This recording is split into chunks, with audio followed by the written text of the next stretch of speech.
There is a very serious condition, more serious than what you're talking about. You're saying that people are insulting Allah and we have to become soldiers of Allah. But how will that change people's opinion? It will just make people think that followers of Allah are violent. What is more important is to understand that a large majority of people in the today's age are becoming atheists. They think that belief in God or belief in Allah or any kind of higher power is a myth. They say that there is no scientific argument, there is no scientific logic for belief in God, in a higher being, in a higher entity. So our task is to actually provide arguments to people, an explanation to people on why God actually exists.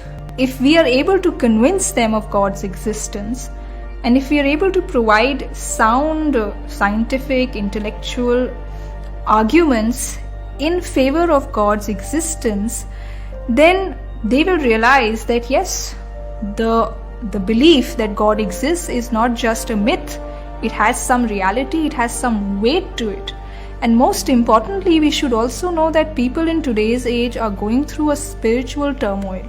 There's a lot of spiritual distress. People feel meaningless, find no meaning in life. They feel that their life is just dark and depressing.